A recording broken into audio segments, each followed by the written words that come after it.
হয়েছে, বাসিন্দারা আতঙ্কিত। এই মুহূর্তে বাঁধ যে নির্মাণ করা হচ্ছে সেই অর্থাৎ মেরামত করা হচ্ছে সেই মেরামতের ছবি আপনারা দেখাচ্ছি এবং বৈধপাড়ায় নোনা জল ঢুকে গিয়ে সমস্যায় পড়েছেন বাসিন্দারা।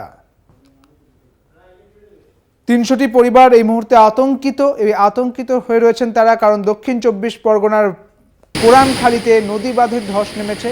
আপনারা জানেন যে ভরা কোটাল চলছে এবং তার জেরে এই ধস নামছে বিভিন্ন জায়গায়। নামখানায় আরও একটি ছবি আপনাদের দেখিয়েছিলাম, সেখানেও কিন্তু ধসের ছবি উঠে এসেছিল। তবে ক্ষতিগ্রস্ত হয়েছে ৩০০টিরও বেশি পরিবার।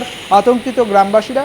বৈধপাড়ায় নোনা জল ঢুকে যাওয়ায় সমস্যায় পড়েছেন সাধারণ মানুষ। সেখানকার বাসিন্দারা আতঙ্কিত এই মুহূর্তে।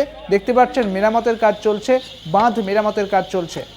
অর্থাৎ দক্ষিণ ২৪ পরগনার এই ছবি, যেখানে বাঁধ ভেঙে গিয়েছে জলের তোড়ে। দক্ষিণ ২৪ পরগনার কোরানখালীতে নদী বাঁধে ধস নেমেছে, সেখানে ক্ষতিগ্রস্ত হয়েছে ৩০০টিরও পরিবার এবং বাঁধ মেরামতির কাজ চলছে। এবং বাঁধের পাড়ে দাঁড়িয়ে তারা দেখতে পাচ্ছেন বিভিন্ন যেখানকার মানুষজন, অর্থাৎ এলাকার মানুষজন তারা রয়েছেন। আরও বিস্তারিত জানবো, আমাদের সঙ্গে রয়েছেন আমাদের প্রতিনিধি রাজু দাস। রাজু, বাঁধ মেরামতের কাজ চলছে এই মুহূর্তে, ঠিক কি ঘটেছে সেখানে?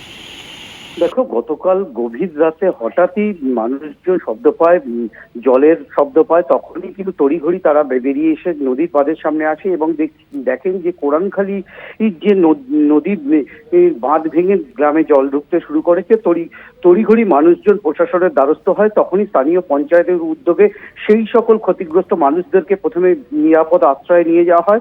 আজ সকাল থেকেই কিন্তু ওই যে ১০০ মিটার নদী বাঁধ ঢুকে গ্রামে জল ঢুকে গেছিল, সেই জল কিন্তু প্রথমে গ্রাম থেকে বার করার কাজ শুরু হয়। তারপরেই কিন্তু তড়িঘড়ি সেখানে নদীবাঁধ মেরামতির কাজ শুরু হয়েছে। এখনো পর্যন্ত যুদ্ধকালীন তৎপরতায় নদীবাঁধ মেরামতির কাজ চলছে। অপরদিকে প্রশাসনের পক্ষ থেকে ক্ষতিগ্রস্ত পরিবারদেরকে সাহায্যের হাত বাড়িয়ে দিয়েছেন। এলাকায় কিন্তু সকাল থেকেই যুদ্ধকালীন তৎপরতায় কাজ চলছে সেচ দপ্তর ও স্থানীয় পঞ্চায়েতের উদ্যোগে। একদমই, অনেক ধন্যবাদ রাজু, তোমাকে। আমাদের সঙ্গে ছিলেন আমাদের প্রতিনিধি রাজু দাস।